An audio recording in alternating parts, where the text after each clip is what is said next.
هاي. آسف. معكم الشامي بيوتي. اليوم حابب أعرفكم على لطافة الحمادات.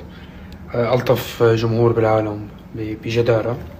كنت قاعد بالبيت وصلني ألو من إحدى الأصدقاء اللزوزين على قلبي. إحدى الحمادات بعتلك كوسة بلبن. ما بعرف شو خطر لهم أو كيف عرفوا إنه عبالي كوسة بلبن، بس إنه بعتولي كوسة بلبن بلس بعتولي هالوردات اللزوزين جدا بيض. وبالستوري الثاني بنكمل معكم عن لطافة الحمادات. شكرا. أنا آسف على السؤال اللي عدت هي، مو بإيدي، بطق معي عرق السؤال أحيانا بشكل غير ملحوظ. خلينا نقرا الرسالة اللي بعتولنا إياها، هاي اللي مشكوكة بالوردة. نشوف كيف يطلعوا. أخوي قال بعرف إنك تعبان هالفترة، لهيك حبيت فرحك بشي بسيط مثل ما بتفرحنا. ليش رفعت رجلي؟ آسف. دائما بيلبق الورد للورد يلي مثله. حبيت ابعتلك ورد بلون قلبك لاني بحب الورد الابيض كمان. بحبك نايم.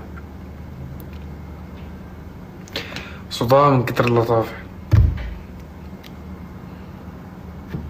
حبوا عنوان توروني انتو.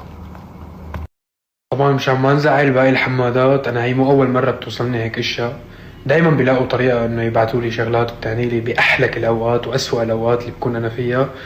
عامل لهم هون رف لأهم الاشياء اللي بعتولي اياها من روايات ولوحات وشغلات لزوزة مثلهم. وانا منيح، ما تفكروا انه انا ماني منيح. لا، طول انا تعبان الحمد لله. ما لها فترة كتير لزوزة، ايه بس الحمد لله انا كتير تمام. واكيد فترة او حتعدي. وهذا الاختفاء مش بس لانه انا مالي منيح هاي الفترة، لانه ما فيني يكون موجود وفي ناس عم تموت بمكان تاني. فهذا هو السبب. بحبكم انا. بالإضافة إنه أنا ما حقدر رد على المسجات ولا أي مسج، لأنه أنا اليوم لأنه حكيت عن أرضنا المحتلة.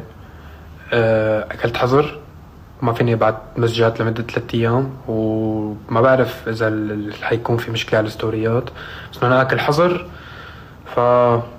شايف الحب وما حقدر رد. أنا آسف.